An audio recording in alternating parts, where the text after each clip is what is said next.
All right, welcome to Watch Symposium's very first Rolex Oyster Perpetual Symposium. No, Summit. It's the Summit. How's the audio? Could you guys hear me? Give me a yes if you guys can hear the audio.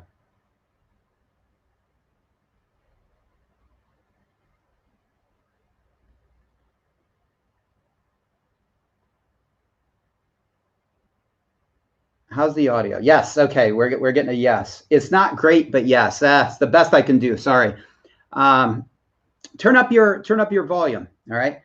And let me just hold on. Let me just check the time. We got another minute to wait. We're going to start on time. And I'm going to throw the link out there.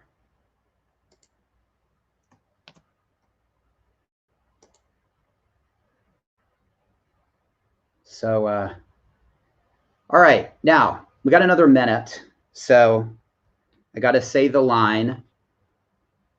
Coffee is good for, what is it? Google Analytics. I got to bring up Bark and Jack. That's like par for the course. Actually, I'm not drinking coffee. Look at this. This is Rolex juice. It's actually the leftover paint from the dials.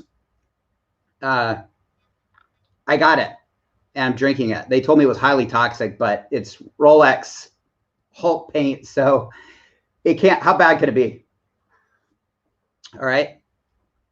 So there you go. That's some. It's actually green paint in there from Rolex, not green tea. All right. By the way, does Archie still say that every live stream? Every single live stream, does he bring up coffee and Bark and Jack and Google Analytics? Does he do that?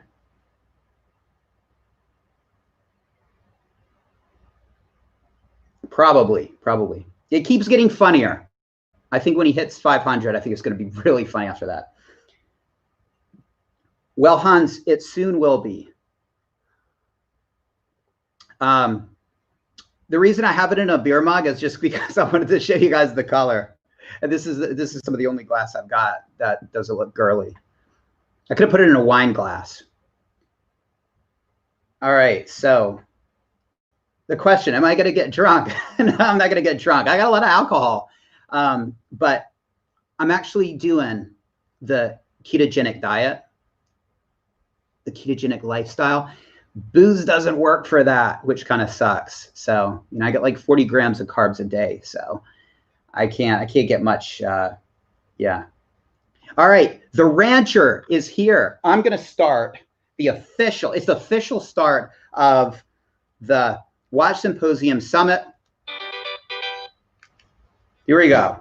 All right, let's invite Rancher in, and here he comes. Rancher, how are you? Pretty good. When are you going to start getting drunk? When I go off the keto diet, I guess. Okay. Yeah. Good for you. Oh shoot! I meant to put the other. I meant to put my other blue watch on, but I'll do that later. All right, yeah, you got to have the OP. I'd be having an OP on if I could. Let's see. So let me just get a few things ready, and for Pete's sake, I'm going to be sharing a screen in a minute. But all right. Okay. Sadly enough, I've got like dozens and dozens of watch pictures, and maybe like 2 of my kids. Yeah. I got about an equal amount. See, I don't do Instagram or anything like that, or Facebook or whatnot. So, all right. So we're talking about the OP. Let's get right into it. And let me look at my question list. Okay. So first of all, Clive, let's talk about this. All right. And help me out if there's a super chat. Let me know. So, what were they thinking? What were they thinking with this OP line? Well, okay. I think they needed to do something because with possibly 3 exceptions, the OP was definitely the weak spot in the entire Rolex lineup. Agreed. It was unloved. Go ahead. The only 3 that I liked were the OP39 white, standout, the OP39 Black, and then the OP36 Blue Explorer, which I'm desperately trying to find a picture of right now. Totally. I actually agree with you completely. And I also like the Discontinued 369 in silver. And I think I've got a picture of that. So let me. Oh, I've got it right here. Hold on. Oh, you do? Okay. Yeah, if my camera wasn't so crappy, I'm wearing it now, but unfortunately I'm on my MacBook, and you got the blue one though, right? I'm going to just show you the. All right, so just let's edit avatar. Oops, not that. Hold on.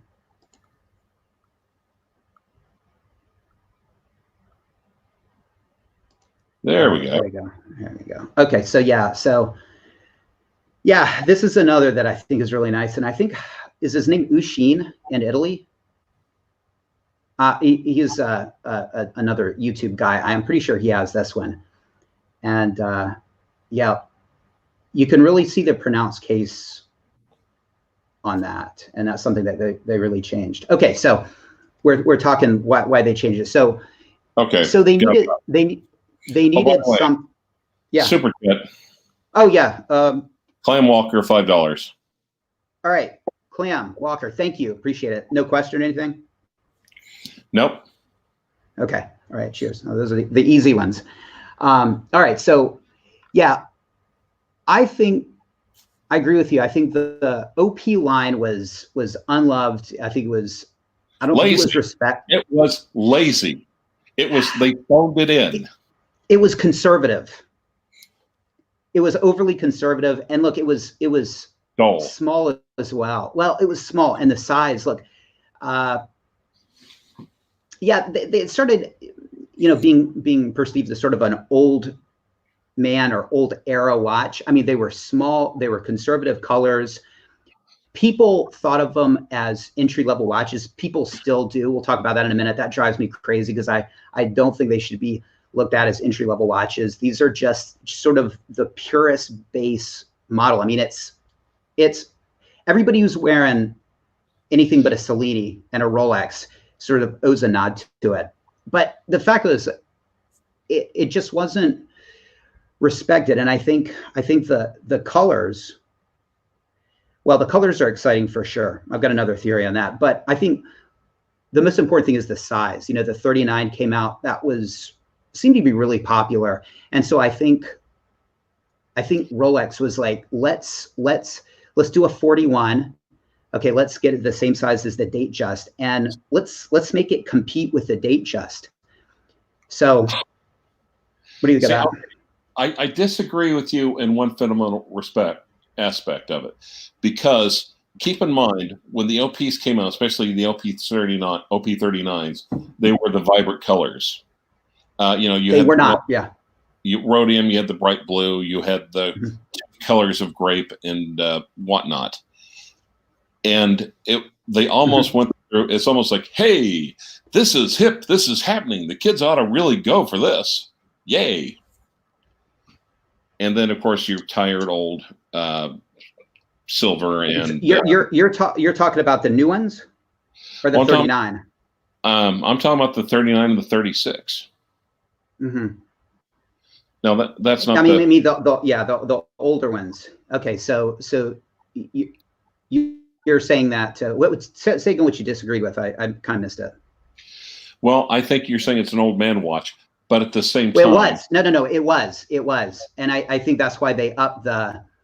I think they needed to sort of redo it, and I think the colors are one thing, but I think the size is another thing. And I think the size, the fact that they said, okay, just forget the 39, which I think is weird that they got rid of that. But the fact that they upped it to 41, I think is too, I don't think they want it to be, well, obviously it's their watch, but I think they want it to sort of compete and be right up there with the Datejust and just be like, we're just as good as the Datejust. It's just as good as the Datejust. It just doesn't have the date. People don't always want the date, but yeah, and so I think that's the size thing.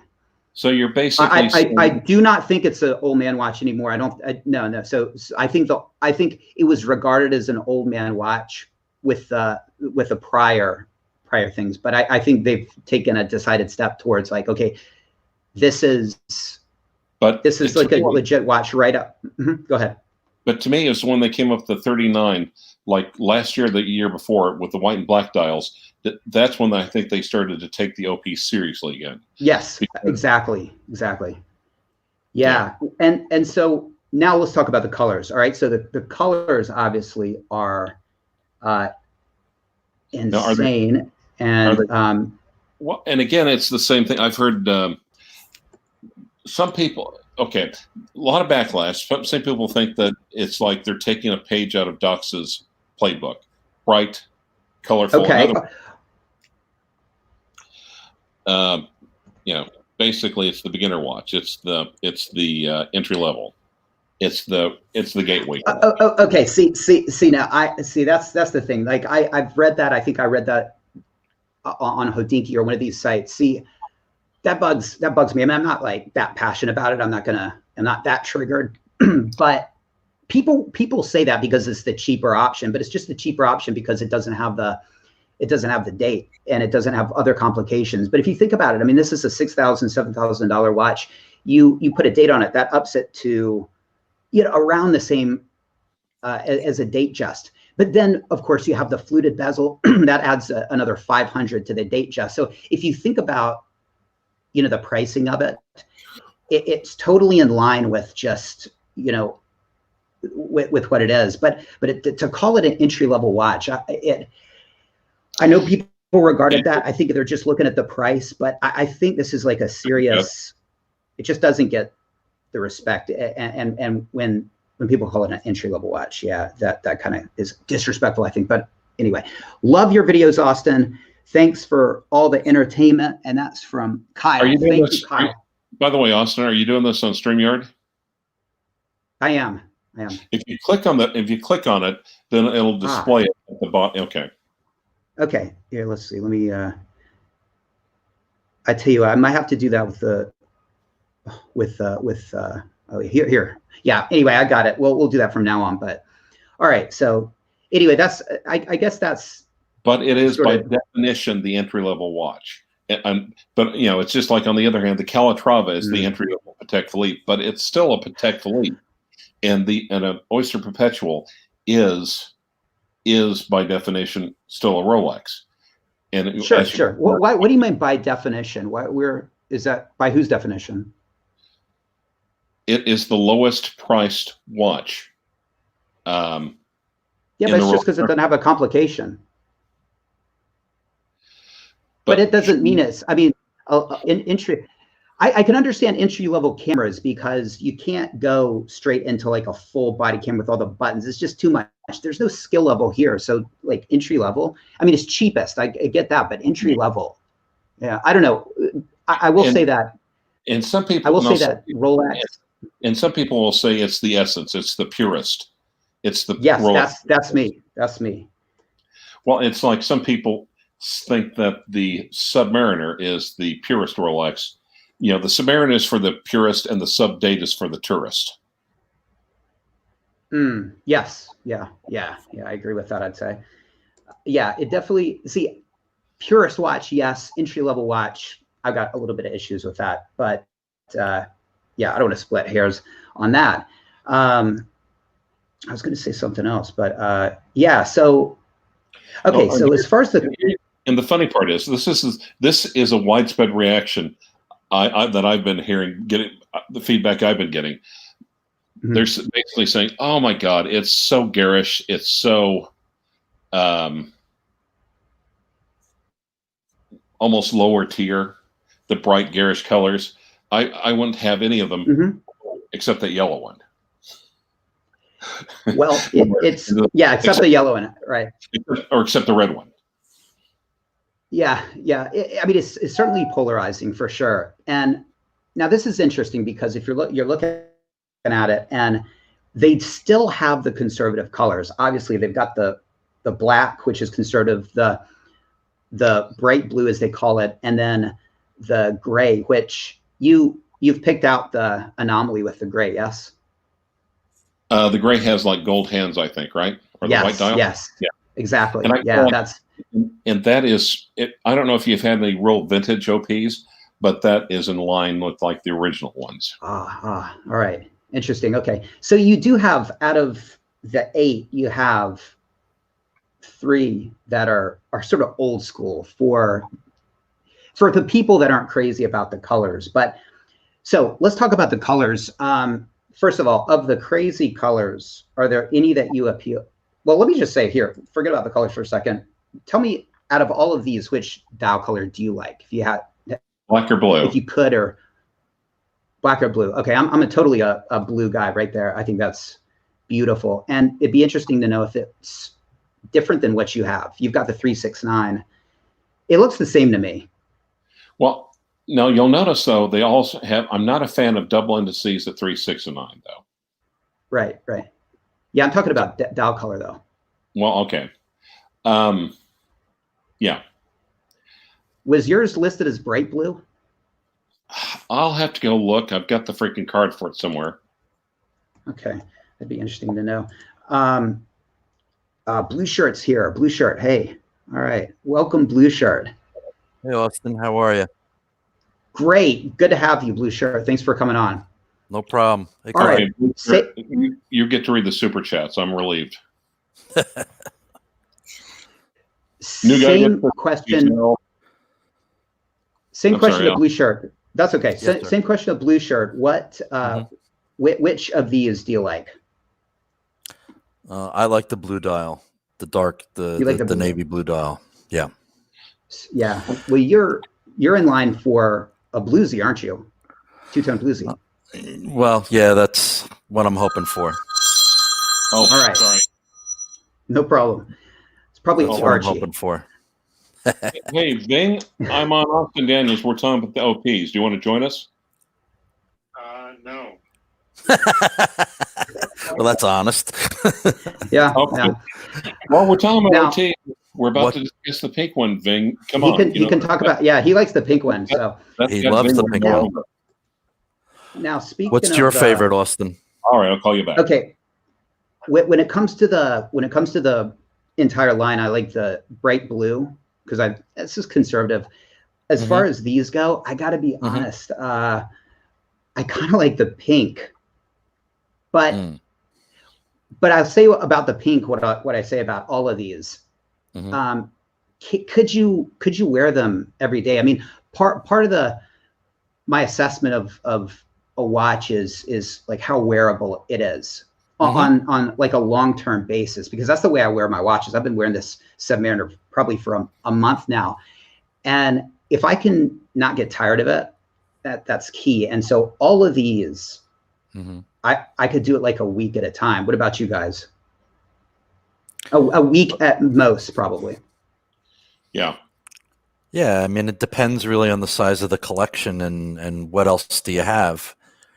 True, it's like I have a Dachshund. I rotate that in and out of, I don't wear it every day, but I wear it at least once a week. Right, and it's one of those things where you could throw down on for like one time or two times. But one of these watches, one of these bright colored watches, how many days do you think you could pull it off, or how many days could you wear the Dachshund before it starts driving you crazy? Well, I mean, I generally do 1 or 2 days max. Usually just 1 day, 2 days, sometimes max. Interesting. Clive?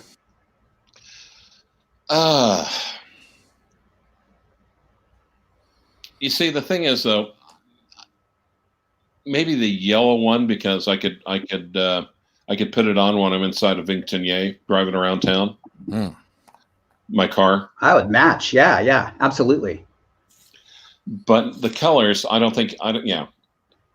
unless you just really love the color, or yellow was your school color, or. Now, Clive, of these, which would you choose? Well, okay. I'm going for the green. Green, interesting. All right. Would that be Rolex green? Yeah. Well, no, because it's the highest contrast. Yeah, right. Rolex green. But here's the problem. This is everyone always so few people, I think, in the hobby get what they really want. Instead, they're like, well, this one's going to be obviously the most collectible, the most sought after. So it's going to be the most rise up. Yeah. We'll go there, definitely. Okay. We'll talk about that because that's one of my questions. So just going on what you like the green. What Contrast. what about you, blue shirt? Of these five? Again, I'm with Clive on the contrast criteria. I like the green, but I also like that orange or whatever they're calling it, rust. Interesting. Is it coral? Red coral, I think is what it's called. Yeah. Is that what they're calling it? Yeah. Coral, yeah. Which coral sounds really cool, but when you look at it, I don't know if it's that cool. I know Clyde had a problem with the double indices. I don't have that problem. I kind of like it. Makes everything makes the the quarter markers stand out. Yeah, and I was thinking about it because at first I thought the same. I kind of agreed with Clive, but then I was thinking like, what would I do otherwise? And when it comes to the Milgauss and the 39 blue and the 39 grape, blue grape, they changed the color of those indices. They made it a different color. I'm talking about the black Milgauss, by the way, and they made them a little bit fatter. And I think that's worse. It's like black or the GV. Yeah, I'm talking about the non-GV Milgauss. And if they had done that like they did with, in fact, let me see if I can pull up one of the older ones here. Hold on a minute. Hashtag Black Dials Matter. Yeah, Archie had a black dial Milgauss. See if I can. I don't know if I can find. I don't think I. Yeah, I can't right here. But you guys know it was like that there's a lack of balance. I thought. Matt Stevens is in the chat. Hey, Matt. Oh, he is. Right. Hey, Matt. How are you? Now, my personal theory, as you know, Matt was swimming in the ocean and his Omega Seamaster came off his wrist when he slammed against a sandbar. I've heard that. Yeah. He told me about that. And obviously he wore that up to Thailand. So when you sabotaged the spring bar, was that out of jealousy or was that lover's rage? Well, I knew he was going to get a Rolex, but I thought this would be a way to ensure that he got two. And it took a lot longer than I thought. I was expecting it to drop on it because the way I marred the spring bar. I mean, I thought it was going to be off his wrist by the end of the trip, but yeah, it goes to the quality of Omega, I guess.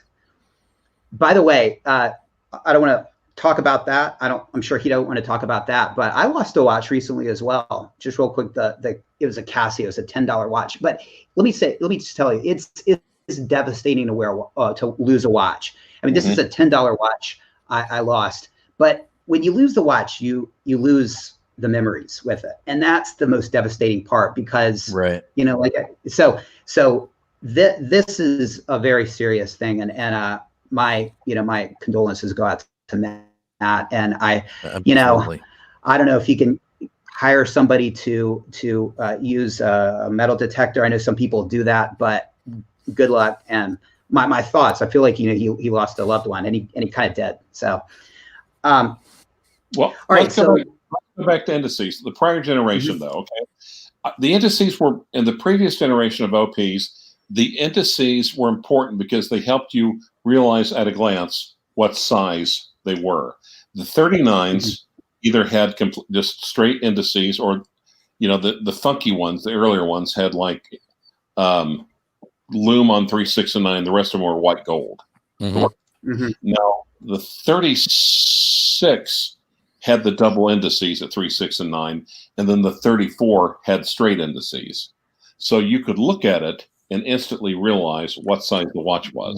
Right. Because that's a good point. Because they were the only ones still left in the dealer cabinets. That and the ladies' Datejusts. Yeah. All right, so I'm pulling this up, and just so we can see the 114300, and it's taken a while. Okay, so All right. Okay, so yeah, this is one of the things that I really, didn't like about the 39s, and that's why the white and the black was so special. It's when the OP started. They're different sizes. It's when the OP started to grow up. Yeah, but I gotta agree with Blue Shirt. I much rather have the double indices than something like this. Yeah, so, I'm not a fan. Because otherwise, yeah. But I tell you, I'm in a great. I really respect your 369 now, because that's a way to absolutely differentiate those. I mean, agreed. The 369 is special, and by the way, I think it's going to be the last 369s we see for a while. And I tell you why, because I think that the 369 dial is. You mean the Explorer dial? It's going to be. It's just it was going to be on the Explorer only. I think they're going to dedicate the 369 dial to the Explorer line, and I don't think we're ever going to see it on the Oyster Perpetual again. So I think that's a good what possibility. Do you guys think about that? Yeah, no, I agree with you. Well, I think they want to make it exclusive to the Explorer. Exactly. Just well, like other than the Air King. I mean, the Air King has it too, except for the the 5-minute indices, but it still has a 369. You're right. Yeah. They might let it slide on the Air King, but I think the 369 on the OP, it was almost like it was too much Explorer on the OP, right? And I think so when they got rid of the 117 hold on, the 116710 LN, right? The black. I think they did that because it was sort of going into sub black bezel territory, and they're like, okay, we're just gonna make the GMTs bicolored, and it's like a bicolor thing. So I think they're really trying to differentiate their lines, and I think that's why the 369s are going to be gone. Mm. What do you guys think of that? Well, that's definitely a keeper, Clyde, for sure, because like Austin said, I don't think we're going to see that again. Probably not. Probably not. Now, when it comes to go ahead, Clive. No, Austin, I'm going to actually send you a picture via iMessage. Okay, all right. Now let's talk about where did this idea for the bright colors come from? Because I've got some thoughts on that, but you guys have any feelings on? Did these come out of the blue? Are they copying Doxa? What do you think? I think they were just trying to breathe some life into a stale line. Yeah. Now I saw some information that they had gone after, Rolex had gone after a company or companies that were modding and putting in bright colored dials. La Californian, right here. Yeah. You can't see it. And someone when someone pointed that out, I realized, oh my God, they're totally right. Yeah, because they went down on them hard.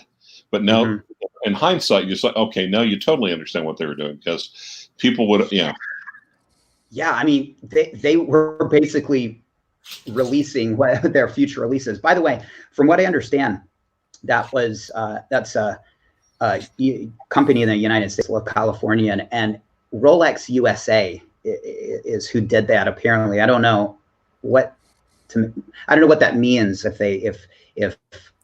Rolex in Geneva was like, okay, get these guys, but apparently Rolex USA is super strict about stuff, and so you'd think that'd be the same. And anyway, but yeah, we're seeing some like Californian designs right here, and I mean, it looks awfully similar. Yeah, it's pretty similar.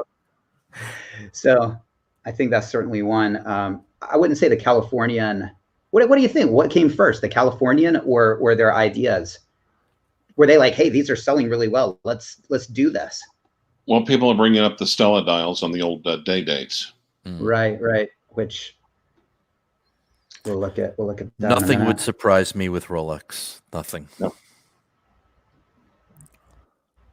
I have a feeling they decided to do this. I don't know. It takes them years to figure things out. So I mean, that was just like last year that the Californian got into trouble doing that. So yeah, you guys are talking the Stella dials, which I got a picture of that right here.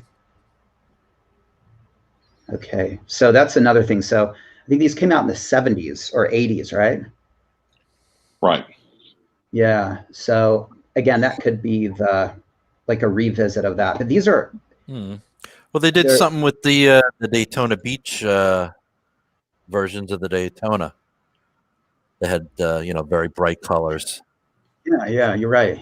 I wonder if it's related to. Go ahead.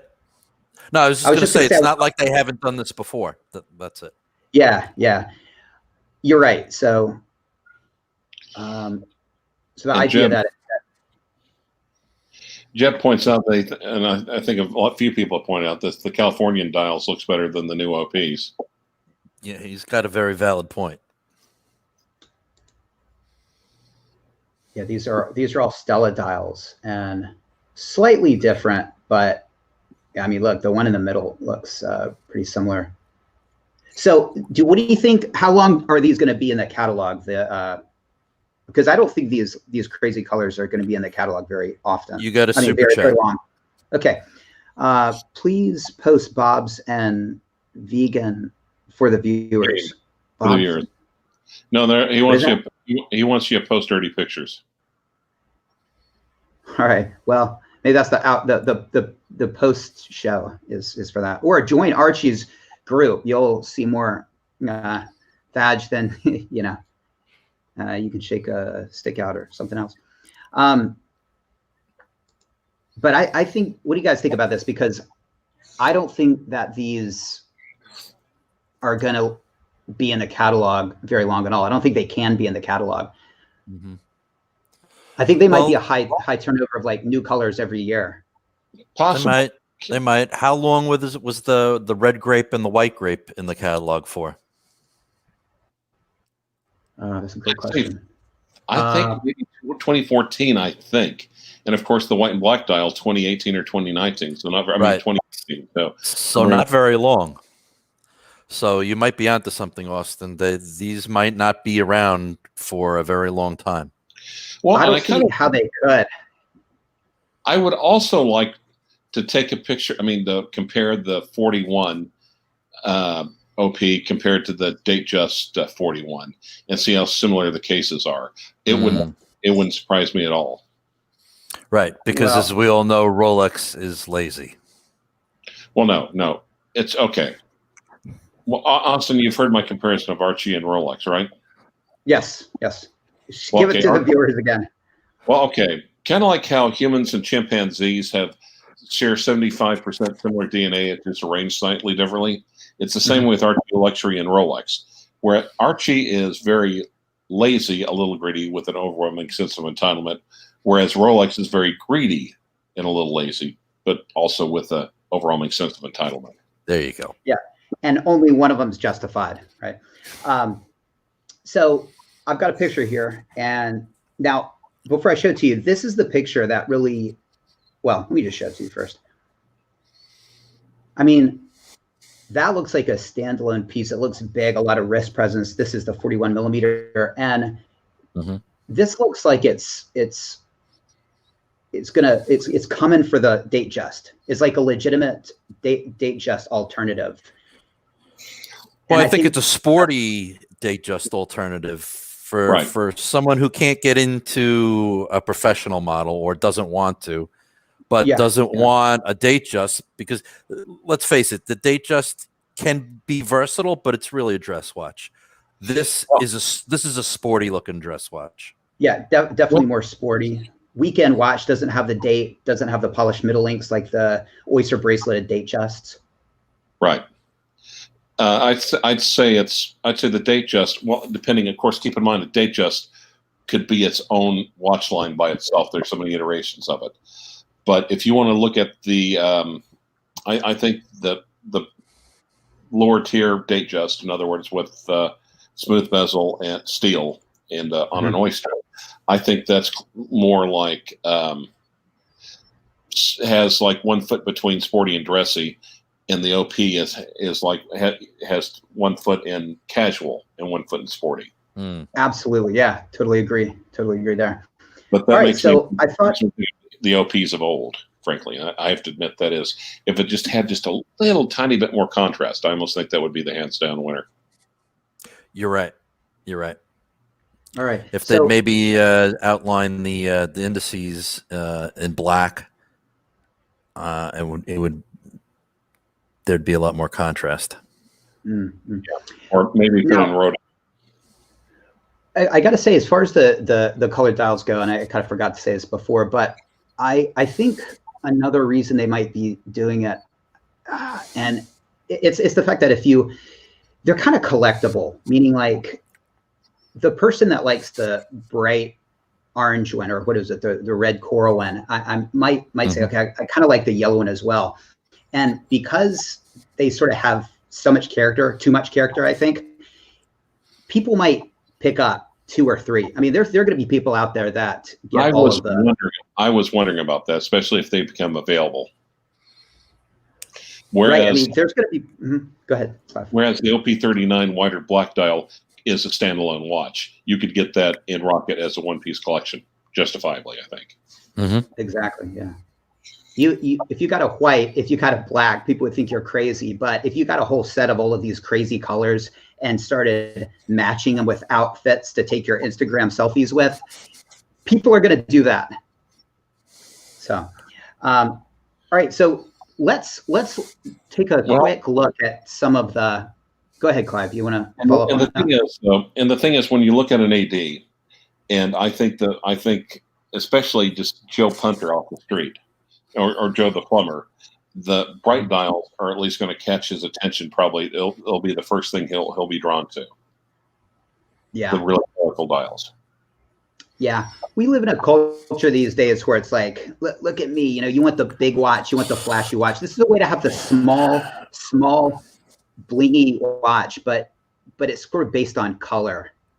Yeah, let's put it this way: these watches are not for collectors per se, or watch enthusiasts per se. This is for people that are just getting into watches, that are younger and they're just moving in. This is going to be their first decent watch if they're wearing an Apple Watch for a decade.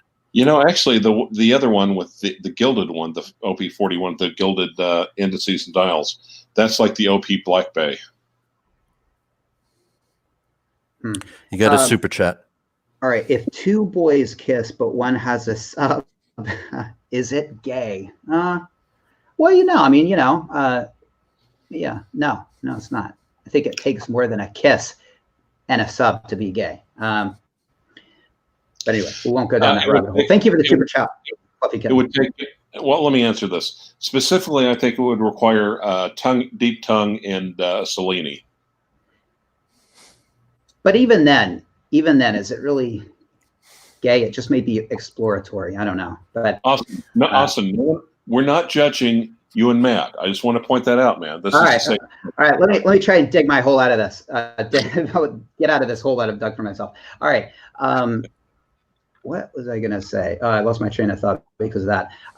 Yeah. So I think Blue Shirt was talking like entry level watches, which I talked about before. Like, I don't consider these entry level watches. I get it, but I think. Yeah, I think I have a differing opinion. I don't know that these crazy colors are going to be attracting new people. I mean, because those are the people that are going to get just one watch, right? A one watch person, and you'd be crazy. I mean, will people do it? Yes, there's going to be some kid who doesn't think it through, and he's going to get the coral colored watch or the yellow colored watch, and he's probably, after 3 months on the wrist, going to say, I got to get something new. And I don't think that's strategic, but I think these are more for the people who are sort of have watches but are kind of impressed by them. And I bring up Rich Buddy, whose wife is into one of these. So look, she has watches, I'm sure. Rich Buddy's a watch guy, but he's not approaching it from a entry-level watch position. It's just like it's blowing his mind, and his wife likes it, so he's picking it up. Same thing with our friend in India. I can't. His name is escaping me. Hisham Habib. Hisham? Yeah, Hisham. Thank you. Yeah, Hisham apparently has taken a liking to one of these, and he's not an entry-level guy either. And neither am I. And if I just we're looking to style with different outfits, I guess I would pick up any of these. So anyway, I'll put that topic to rest. Just but the whole entry level thing, I don't know. I just don't see it. I think it's and I think they want to get away from that it's entry level. I think that's one of the reasons. Well, I basically took the definition of, took the liberty of looking up entry level. And there's adjective. Okay. At the lowest level of an employment hierarchy, desired entry level research assistant for a product suitable for beginner or first time user, basic. Now, if you want to talk, if entry level is basic, you cannot get more basic than the OP. Agreed. Okay, agreed on that. Yes, but this doesn't do anything better than. In fact, this is kind of interesting. This watch right here has the movement. What is it? 3230, which the brand new sub has, the no date sub. Isn't that crazy? Yep. So by that definition, it is basic, yes, but it's a sub with a different body, a no date sub.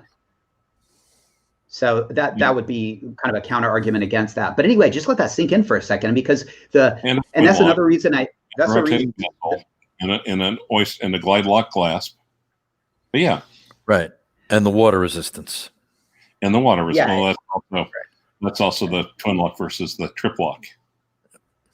But that's for years, it was always like the OP line was always like the last to get things. And that's one of the things that I hated about it, because not hated about it, but hated about the way Rolex treated it. It's almost like they were, the OP line always sucked hind tit, and Rolex made it like that. And so by putting the 3230 in this, it makes me think Rolex is really saying, okay, like we're doing this line right, where it's a legitimate thing. So anyway, but before we go on, let's take a look at some of the watches that have been discontinued. I think it's kind of interesting. I want to say that these are 36 millimeters. Yeah, these are the 116 000. Sorry. Yeah, You trying to play taps, Clive? Yes. There needs to be like a little start screen with in memoriam and like Enya music. So this is a black dial, pink indices, 369, and of course you can't get this anymore. Super chat, it says, Austin, check your email, 116000. Okay, I will. I can't do it right now, but thank you, Turkey Vulture. Will do. Now they made this with regular indices, not pink indices, which they discontinued really quickly because, and you know the story of this. Do you want to fill in the rest of it, Blue Shirt or Clive? Why they had the 369 black dial, but it was just 336 millimeter, but it was only produced for a short time. You guys know the story? I'm unaware of this. Please. Yeah, me neither. Please. Okay, listen. all right.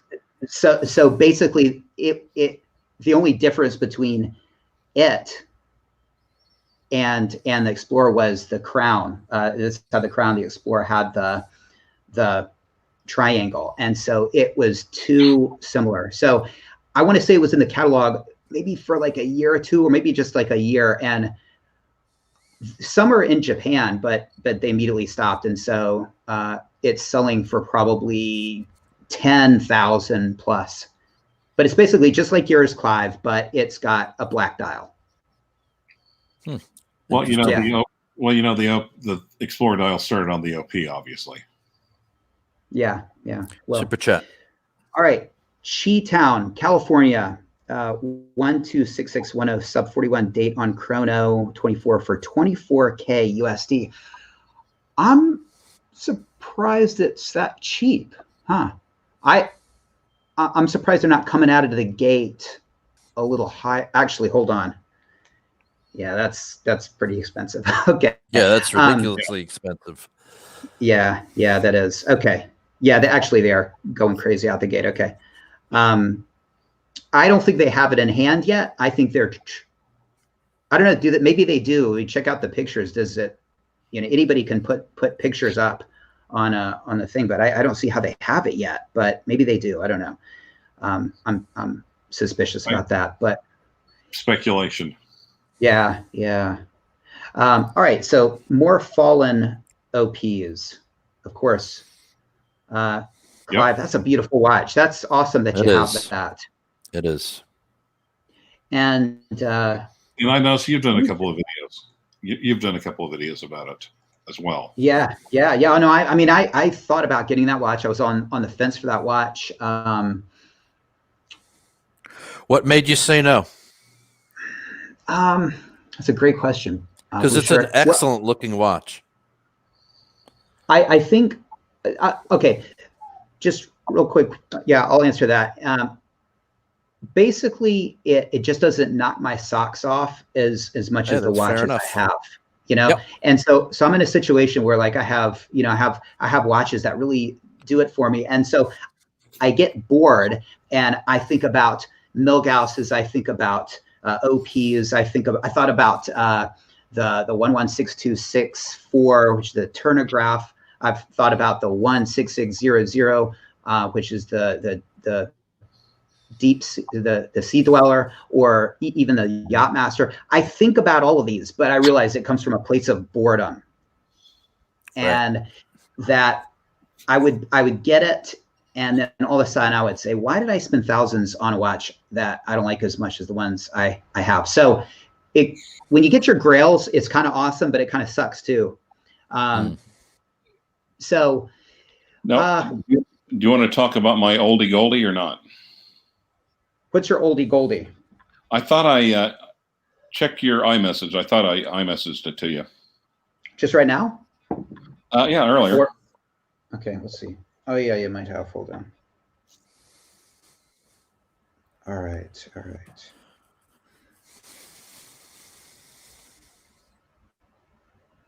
Oh yeah. That's vintage. You guys see that? That's beautiful. No, I mean I've thought about 6694s. All of these watches is just like it's hard to not buy watches. But anyway, that's why I didn't go with it. And have I thought about getting one of the new ones? Kind of, maybe. We'll talk about that a little bit later, but let's just finish these kind of weird fallen. Oh yeah, see, now that's the prior generation. That's the prior, and those are the ones I thought the sweet spot. If I was going to go for an OP36, I would go for this generation. Like this one, maybe the Tuxedo dial, possibly the Harley Davidson. Yeah, Tuxedo dial. Yeah. And I think a Harley Davidson, I've got one of those. I thought I did, but perhaps I don't. Yeah, this is a fallen one. That is fallen. That's gone. That's gone. Yeah, and then that's back to the 41. But let's go back to this Tuxedo dial. That's interesting because there's a lot of Air King elements in that with the 369. Which, it's just, it goes to what I said in a video. It's like, this could be collectible, just everybody's forgotten about it and moved on. Right. Same thing with the 369. So yeah, they have the Harley Davidson was kind of nice as well. But these certainly would be good options. And let's move on to talking about movements. Because as you guys know,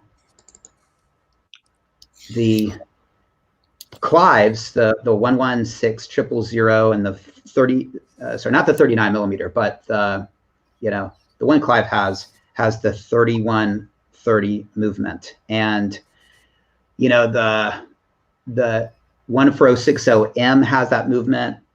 It's got the blue parachrome spring. It's got the balance bridge. What kind of accuracy does yours have, Clive? Your OP? Well within COSC. Can you be more accurate? I think it generally runs like +3. +3. Okay. All right. Yeah. Well, my Explorer 2 is a 31 series movement. That after dropping it about a week after I got it serviced, how stupid is that? It was +5, 4 or 5, I want to say, and then my this is probably about less than 1 a day, probably about 0.5. This has the 3000 movement, so this doesn't have the 3130 movement like its successor, the 14060M, and then the GMTs are probably like +1, so pretty good accuracy there. What about yours, Blue Shirt? What kind of accuracy are you getting with your Rolexes? I'm getting about if I lay my Explorer 2 crown up, I can keep that pretty much dead on for more than a week at a clip. Really? Yeah, wow. Yeah. Okay. One of the things I found with especially that series of movement is you have to wind it up and wear it for 2 or 3 days for it to really find its groove. Correct. Yeah. Correct. Yeah. And as far as my 214270, I'm about maybe a second. +1? Yeah, +1. Yeah. Okay, that's excellent. That's great. Okay, so we moved on from this movement, and then this is the 3132, which was in the 39 millimeter OP. So, which was only in production for 2 years, and this has again, it's got the blue parachrome spring, but this has the Paraflex shock absorber, whereas the prior had the KIF shock absorber, and apparently the Paraflex is 50% more resistant to shocks, and it's more efficient, so that's why it has a longer power reserve without having a bigger mainspring. Right. Okay. All right. And so when they did this in the 39, I just remember being really disappointed, because that's another reason, Blue Shirt, that I didn't go for the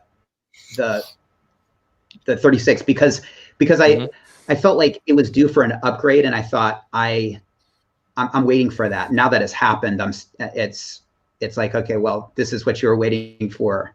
Do you want it? So now let's just go off on a small tangent and talk about the 39 millimeter. Now, the most popular is the white. And by the way, Bear Clooney, he nailed it. Good buying there. Because I remember when he bought that, I remember thinking to myself, with his collection, that's kind of lame, but totally not a lame purchase. Do you mind if I ask a quick question about the brand new ones, the ones introduced on Monday? Did they have the Easy Look extension? They do now. About freaking time. They do. That's the one thing they added into the bracelet, is that it's they have the Easy Link now. That's nice. Yeah, about time they start respecting the OP line. It's what put them on the map. Well, before it was just the professional models had the Easy Link. Yeah, well, Hans Wilsdorf would be rolling over in his grave about how much they were slacking on the OP line, I think. Anyway, you got a super chat. Yeah, thank you. Hey guys, 41 millimeter black Submariner or 41 black Submariner date. I like the symmetry and clean dial of the no date. However, the date is a cool feature. Blue Shirt, what do you think? No date. No date. But I'm not the biggest, sub fan. The only sub that I really love is the Bluesy, which has a date. but when I wear my Explorer, I don't miss having a date. So I would say no date. Okay, Clive. Well, I haven't had a date in 8. Oh wait, you're talking about the watch? Yeah. Yeah, definitely no date, because watches should reflect the personalities of their owners. All right, right on.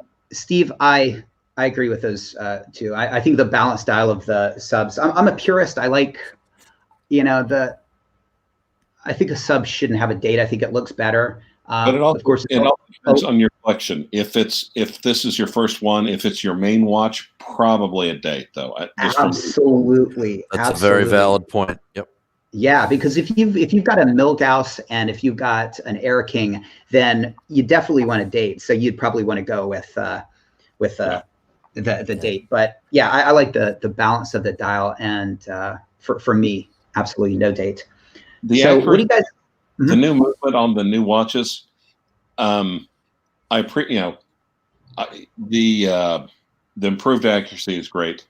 Also, the improved shock resistance, but to me, it's not as quite. It's nice to have a longer power reserve. Don't get me wrong, but it's also a no-date watch. I mean, even if you have a multi-watch collection, set the damn thing and wind it 3 times, and you're good to go, and then wear it. It's not like you have to fuss with a date. Right. Yeah. But I think it's more of the fact that if you're wearing it and then you put it down and you swap it for something over the weekend, that it's still going to be running and it'll still be fairly accurate when you pick it up a Monday morning. That's what the power reserve means to me, at least. Yeah. Now we're looking at the 3132. That was in the 39 millimeter, and that's been discontinued, and they've upgraded the movement. Oh, Clam Walker's got a super chat. 184 live viewers on your first live feed. Well done. Thank you, Clam. I've enjoyed your content for years, so have a beer on us. Clam, thank you. Appreciate it. So do you guys know the 3132? Another one. Super chat. Okay. Super chat. Yeah. All right. So CL, first watch, Blue Tudor Pelagos, advice for the second. Now the Pelagos has no date, right? Right. No, the Pelagos has no date. Correct me if I'm wrong. I wouldn't go with another Tudor. I think that's a great watch to start with, but I would go Rolex after that. Exactly. And I would say I wouldn't go diver. I would go something with another function. I'd probably go GMT. I'd probably go Explorer 2. If you like the 42 millimeter, go with a contemporary one. And next year they're going to be upgrading that. So if you pick that up now, that might be a good idea. If you like the 40 millimeter 16570, you could do that. Of course, you could go with the GMT, but those prices are crazy. So I would go with the GMT. That would give you the date and a second time zone. So I go with the punters are saying the Pelagos has a date. Oh, it does? It does? Okay. Yeah. Well, then still go for another. Okay, but then you could go for a no date. You go for a no date. So you could go for Black Bay Blue. Yeah, I would go Rolex. I wouldn't go another Tudor unless Tudor really speaks to you. I mean, people love Tudors like I love Rolexes, and if that's the case, then the GMT Tudor would be great. But for me, I think I would move into the Rolex line. Okay, I'm not giving heresy. I think the Black Bay 58 is more legitimate, honestly, goodness to a watch. Yeah, a beautiful watch. Proportions are great on that watch. Yeah. Current Rolexes, and I know they're made well. I know they put a lot of fit and finish into it, but I think one of the things that appeals to me about the OPs, it's the same reason that the Explorer and the Explorer 2 appeals to me.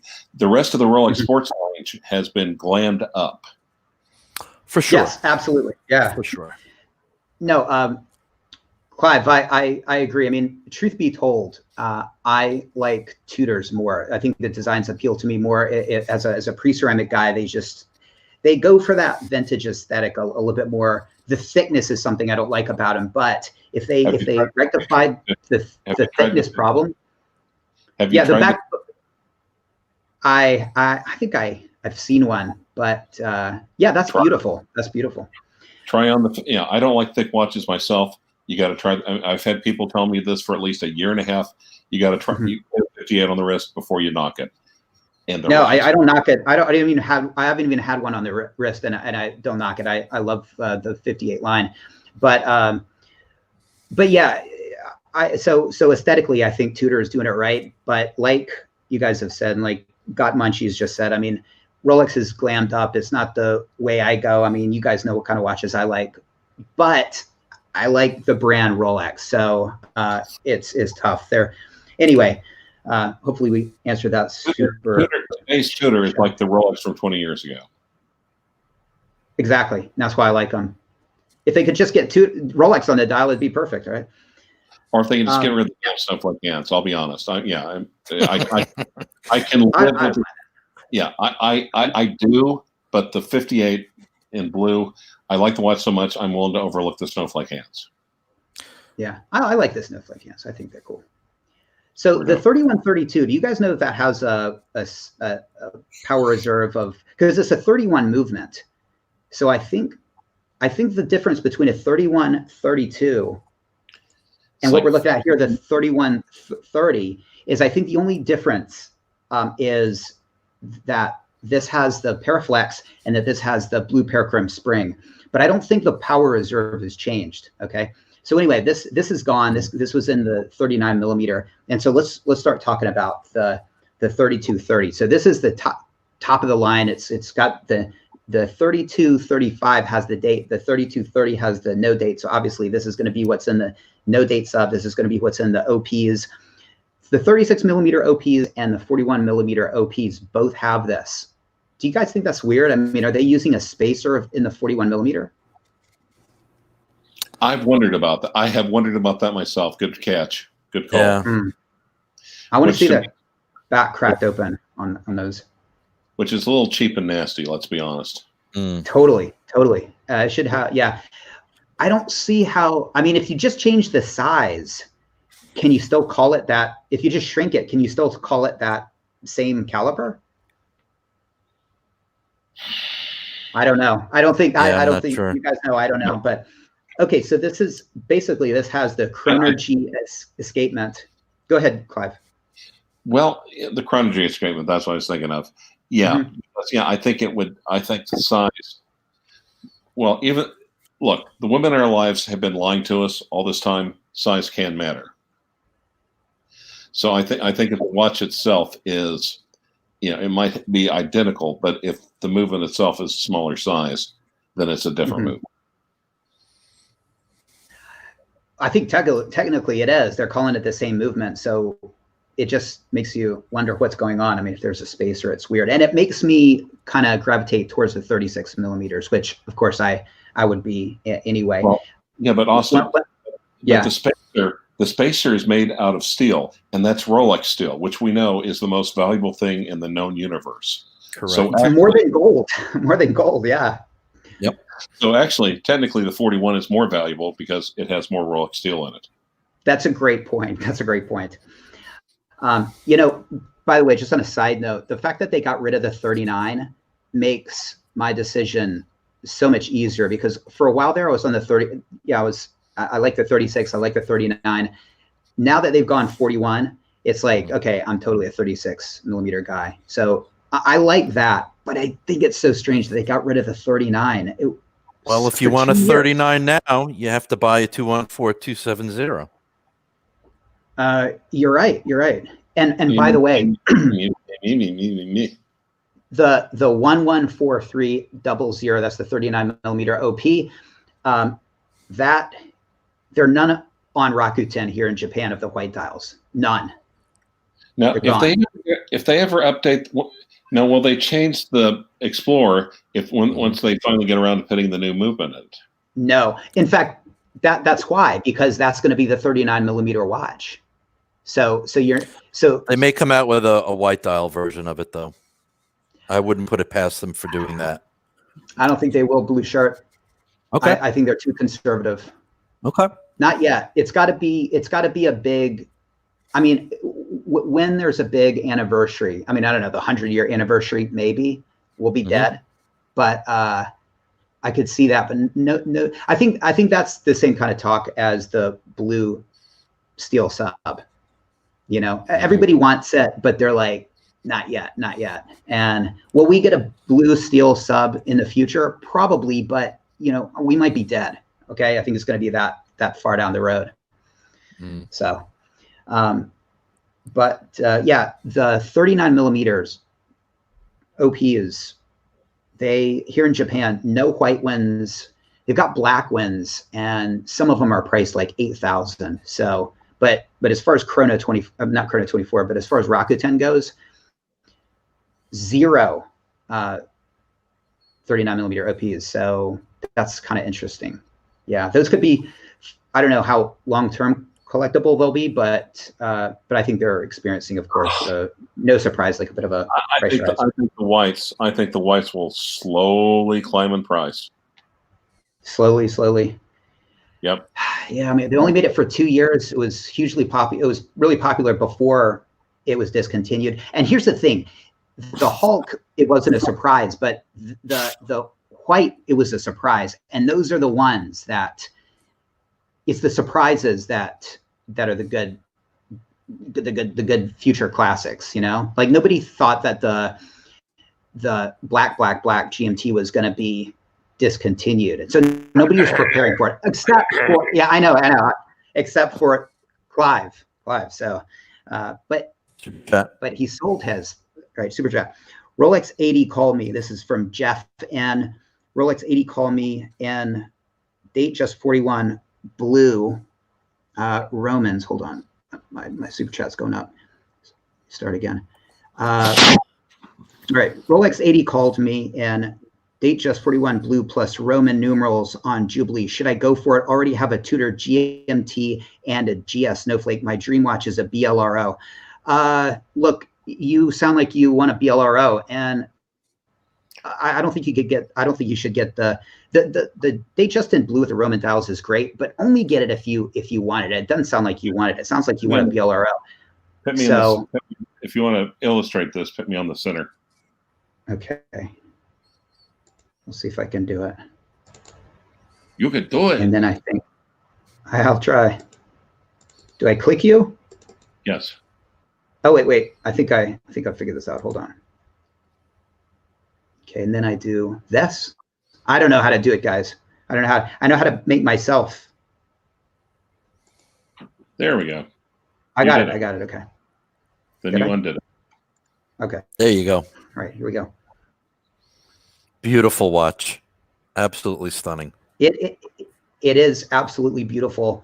And Jeff N, I think if you truly want that watch, I think I'd get it. But I think a lot of people buy because they like the watch, but they're speculating, right? And so I think if you should ask yourself, Jeff, if it just went down in the future, would you still be happy to have it? And if the answer is no, you'd be disappointed that don't get it. Also, you want the BLRO, and while that's a tall order, I would try to hold out for it. That said, your Rolex AD, it might get you a little closer to the BLRO if you were to spend some money there, but usually they don't want steel. They want like two tones. So I'm not a fan of. The modern Jubilee is just fantastic. Yeah, I mean, it's a fantastic watch, sure. Yeah.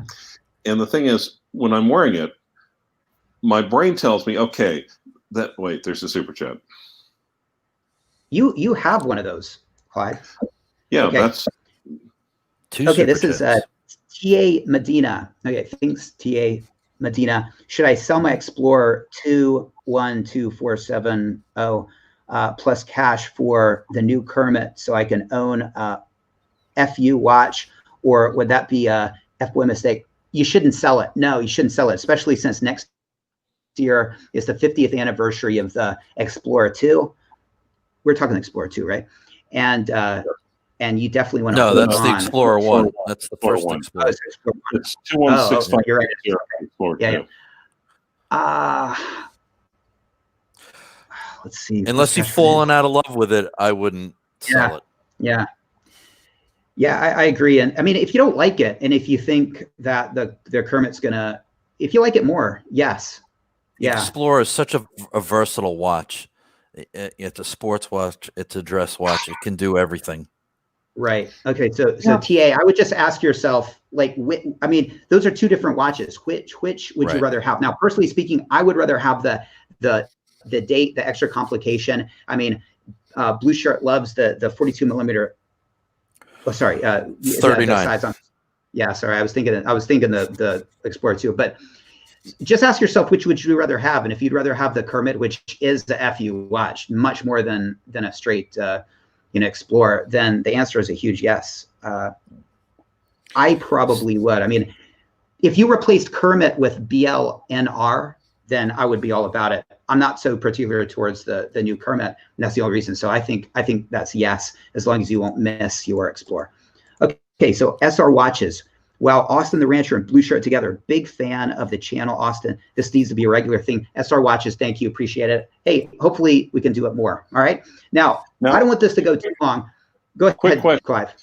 Now, yes. The Kermit, of course, is the Kermit. Would the 41 OP in pink be the Miss Piggy? I hope not. Yeah. By the way, can you even get the 41 pink? I don't think that's available. I think that's only for the 36. Yeah, Candy Pink is in 36. And by the way, my daughters love that watch, and I love that watch too. But it makes me really frustrated with society that we catch crap for wearing pink. And if I got that pink watch, I don't know, the Matt Stevens rumors would increase threefold, right? But anyway, that's just a side thing. Okay, so I want to be sure to talk a little bit about the movements, because Clive, your movement again is the 3130, and the new movement is the 3230. You got the increased power reserve on the thing we're looking at. Hold on, yeah, there we go. We got increased power reserve and the chronergy escapement. And Blue Shirt made a good point, because, for this to be a weekend watch, you'll be able to take it off on Friday, put it on, well, I mean, sorry. Yeah, if you're wearing this to work, you could put on your weekend watch, and it's going to be still running on Monday. And so I think that's kind of important for some people, totally not important to me. And apparently it comes at a cost. Okay. So the difference, do you guys know about the movement difference between, say, Clive's 116000 and the new ones? Have you guys read up on that? No, I haven't. And you got a super chat. Okay. We need Don Haynes in here to help us out with that. But I've read a little bit about it. Okay, I can't see the super chat yet. Let me come a bit behind. All right, Kenneth. Tam, thank you. Always enjoyed the watch shop walkabout vids. Hope to see more when it's safe to make them. Absolutely. I've actually got one that I'm editing. So stay tuned. It's pretty cool. And if you like vintage watches, those are your best videos, Austin.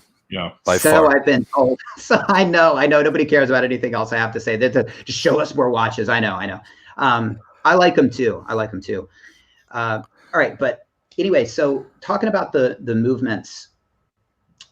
There's an argument, and let me just show you this article because it's kind of interesting. And I'll put a link in the description to this. Wait, you article, actually read watch articles?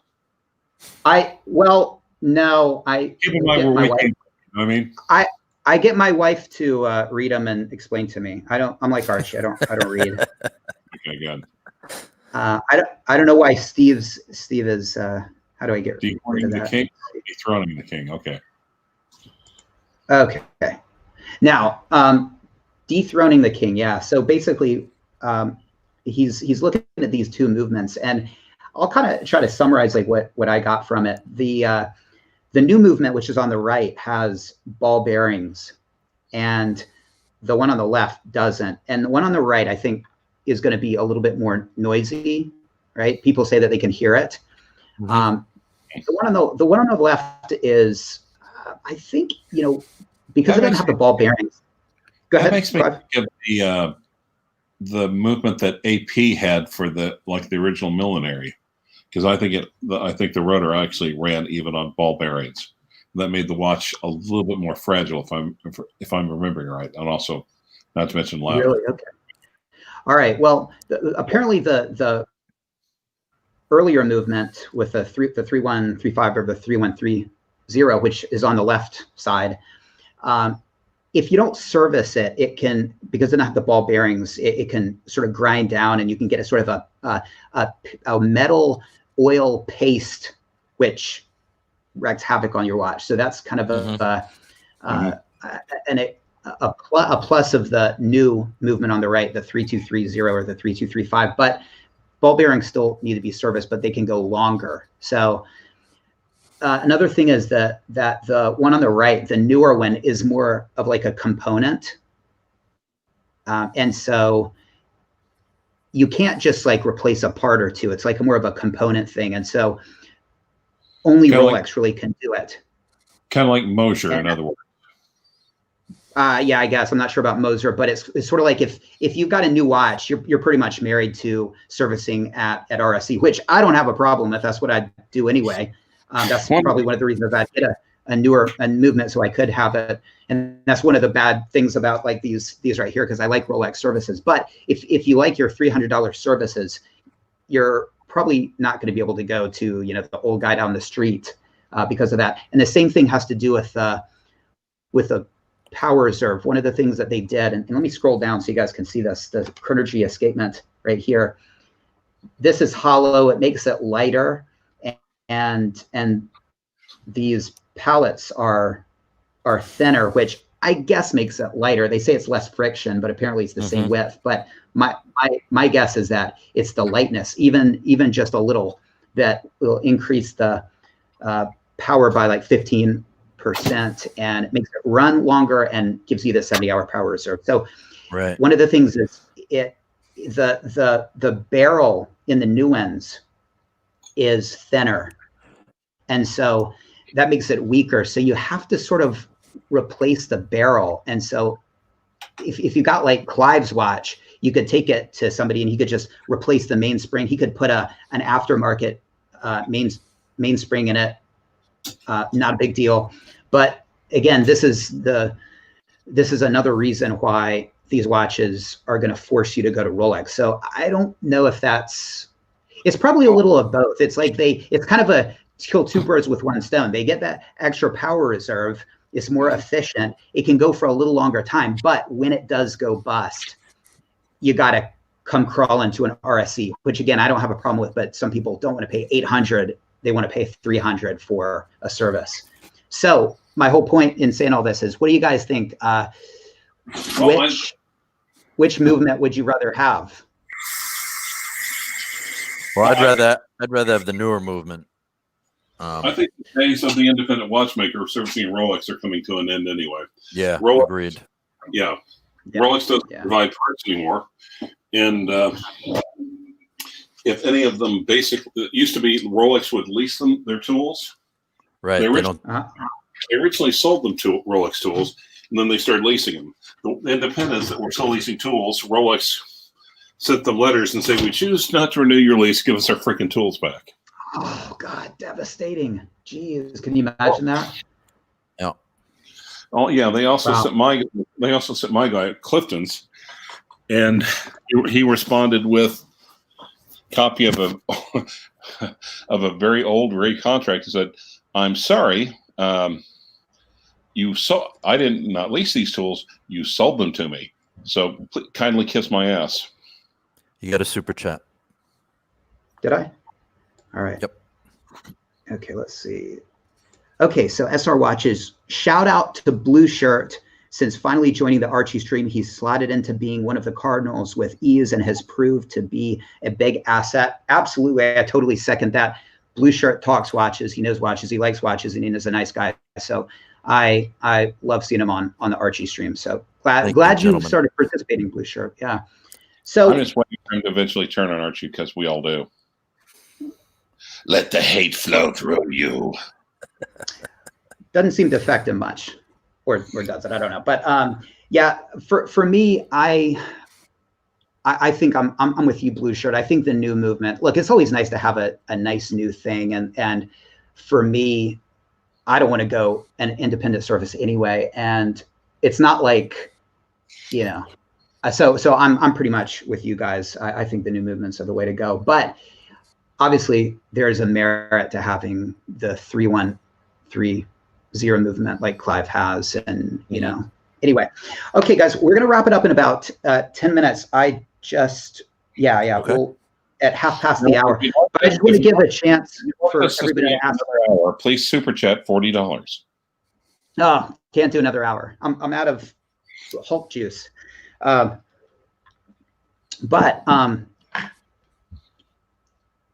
now it's question time. So if people want to talk about things, Blue Shirt, if you got some things you want to talk about, Rancher, if you do, have we missed anything when it comes to the OPs? Well, now we talked about the indices. We talked about the size. Speculated on the colors. We've talked about the new movements. We've talked about the fact that they improved the bracelets. I know. Okay, so which is going to be the hot one? Which is going to be the white dial 39 millimeter? Which one is the one to have? Blue or black? What color? You think so? I think the three. Here, let's see. Well, the trouble is though, I think they chose the colors to where each one would appeal to a different sort of person. And right. I'm glad you quit throwing pictures of the white one with the gilt indices and hands, because man, every time you throw that up there, it's like, man, that's gorgeous. So that's you're going towards that one then. But you said blue or black, but yeah, I don't think the hands alone are going to make. I think some people will like that, but I don't think that's gonna. I think is gonna emerge one of these that I think is gonna be the popular one, and I don't know which one it is. And so what we're doing now is we're trying to call it.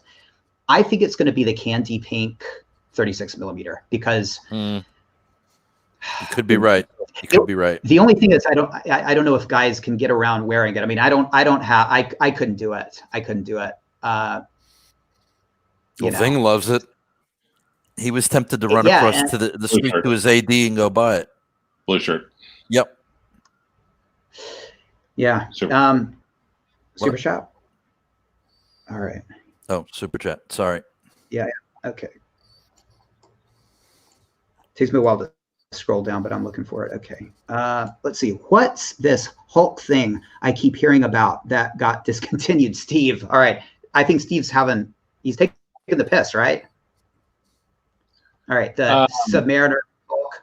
What is it? The 116610 LV discontinued. Google it. Check out my old videos. Check out my old videos about that. Now, Dave, if you have one, you could. It was discontinued because it wasn't popular. You could please send it into the Rolex Hawk Disposal Service, care of Clive Watch Wrangler, 3601 North Classen Boulevard, Suite 109, Oklahoma City, Oklahoma, the flyover states. So let's go through and Blue Shirt, what do you think is going to be the one that goes up the most? When I say go up, I mean what do you think is going to be the hardest one to find? And Clive, what do you think? Blue Shirt first. Gee, I'm not really sure. That coral might be a difficult one to find, down the road. Yeah, because that's the craziest one. And maybe the yellow. Okay. Which one? Right. Okay, I've got the answer. Which one will be hard to find? Yeah. All of them. They're Rolex. They're still Rolex. Yeah, but one is going to emerge as just like it did with the 39 millimeter OP white. And what we're trying to do is call it. People in the description, go ahead. Okay, I'm here. I'm seeing coral red and yellow. Coral red. Okay, the reason why the LP white, it's the most classic of the 39s. It is quintessential white. Yeah. So I would, golly, I would, and based upon that logic alone, I'd probably have to. The closest thing is probably to a classic Rolex from years ago would be the silver dial with the gold indices. That is the most classic. Yeah, I think it depends on the market and who really embraces these watches. And if it's sort of the young, like bright, playful crowd, I think it's going to be the Coral one. And I think if it's people like me who are conservative, I think it's going to be the bright blue. That's my bet. It'll be really interesting to see. Of course, if you're an Asian yuppie that self-identifies as a Jewish female, it would be the pink dial. Yeah, like I said, I mean, I love that. I love that. Speaking of now, 34 millimeter. Would you guys consider why do they Rolex? have that? Why do they have that size? 34 millimeter? Okay. Yeah. All right. I'll just come out and say it. Mm-hmm. When you're looking at them in the dealer case, and until recently you could, because they're the only thing still left in steel. One of the reasons why I liked the indices is that if you're just looking at the case, you almost can't tell the size difference apart. Right. With the OP39 black and white, you could instantly because of the dial configurations. But a lot of them, it's just like you had 36s and 34s in like light champagne and silver, and you couldn't tell the difference between the two, except for the OP36s had double indices. So okay, yeah. I think most people will say something like, "Oh, 36 millimeters is too small," without trying on the freaking watch. Right. Well, yeah. I mean, I had a commenter last night that said 34 millimeter is a girl size and 36 millimeter is. And look, I think that's crazy. I think the watch trend has obviously been going up, but 34 was what was on Edmund Hillary's wrist. I mean, it's not a girl size. And to be honest, I think I like the 36 because I like just that extra 2 millimeters. And I wish I had a picture of one. Maybe I'll try to get one in a second. But the 34 millimeter is actually the perfectly proportional one. Do I? How? Where? Yeah, mine. Okay, that's 34. No, it's 36. Yeah. But if I wish I had a 34. In fact, I tell you what I'm going to do. Just real quick. Well, I'm gonna. My point before was just that there's so little difference. I'm not casting aspersions on the 34. Just to me, there's just so little difference between 34 and 36. It just seems a little redundant to me, especially now that all the dials, are fairly similar. Yeah, and that could be part of the method behind it. I'm not a fan. Chat. Thanks. Okay. All right. So Steve writes, if the three of you can only have one Rolex for free, but have to wear it forever, which would it be? Stainless and two-tone only? Stainless. Okay. That's a great question. I love those questions because you have to wear it and you have to keep it. So it's not like you can sell it. For me, do you guys want to go first? Sure.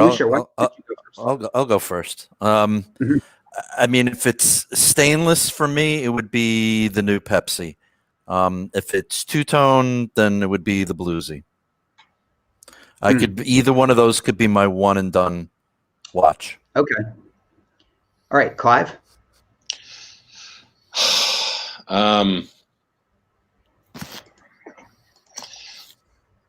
Well, I think it'd either be my Datejust 41 or the 36 Oyster Blue Explorer. Okay. And if it was two-tone?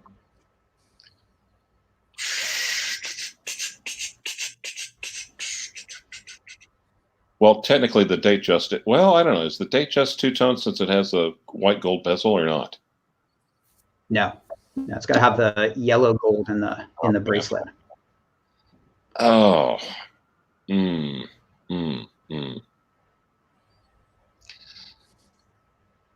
Well, like I said, I've got my GMT 1, so that would the gold nipple dial from 1975 would probably be that one. Okay. For me, if it was, it has two of my favorite things: gold and Rolex. You like gold? Okay, I didn't know that. Yeah, obviously, I'm not a fan of gold.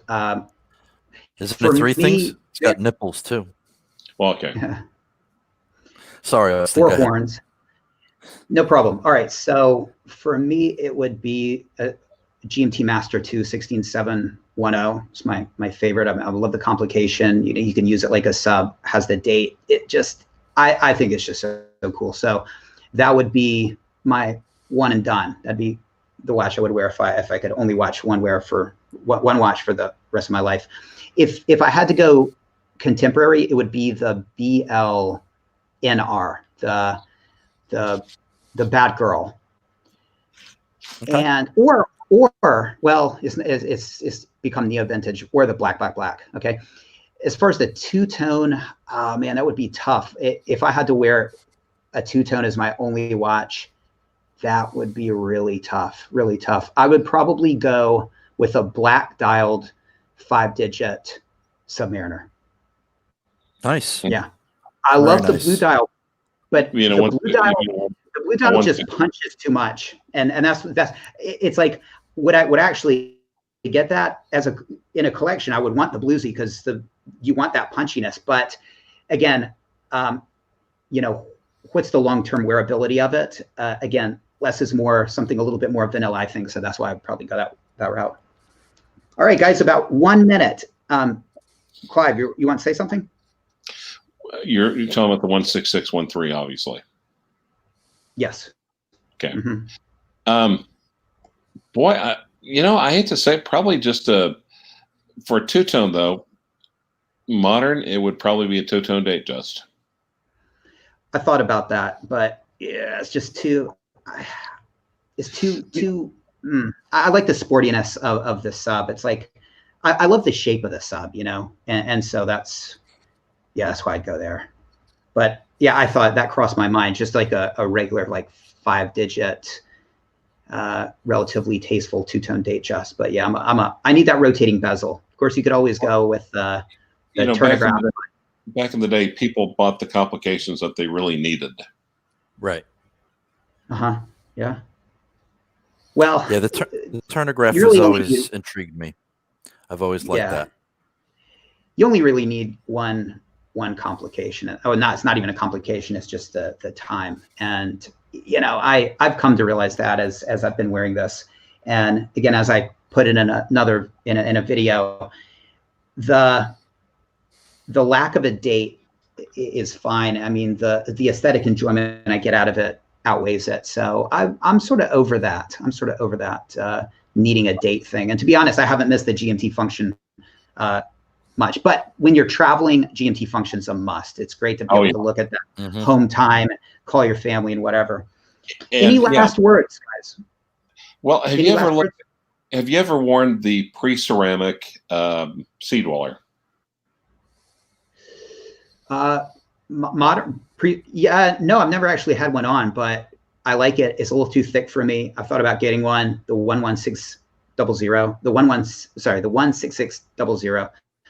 Right. It's a great piece, and I'm tempted by that on a regular basis. All right, Turkey Vulture says, will you ever buy? This is a super chat. Turkey Vulture, will you ever buy a modern piece, Austin? Great question. Excellent question. It is, and I'm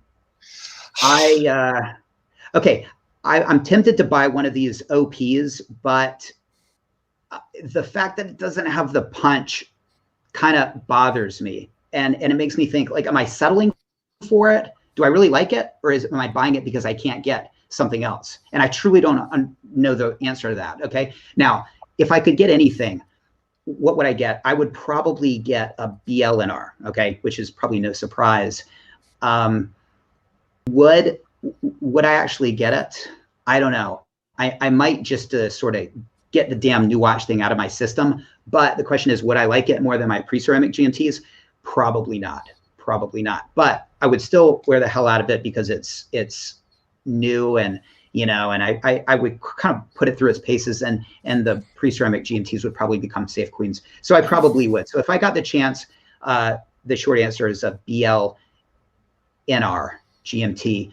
And as far as getting one of these watches, I just can't quite see paying 5,000 to do that. I think I'm much more likely to take that 5,000, add a little bit to it, and get something like a pre-ceramic 16600, the Sea Dweller, or it's crazy, but get actually a 14060M, which makes no sense to anybody but me, you know, just because it's got the loom and it's got the 3130 movement. So, Turkey Vulture, thank you for the question.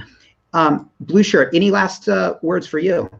No, just thank you for having us. Oh, and you have another super chat. All right.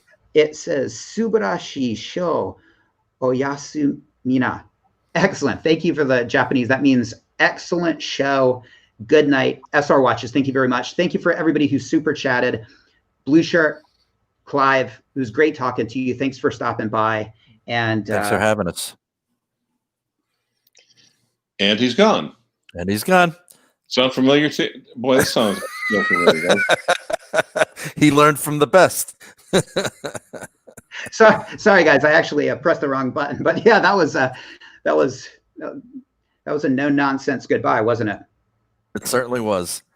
Thanks for having us on, Austin. And you know, we certainly discussed OPs at length.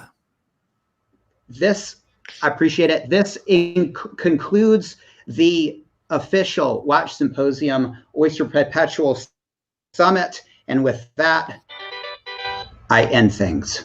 Dun, dun, dun, dun, dun, dun, dun.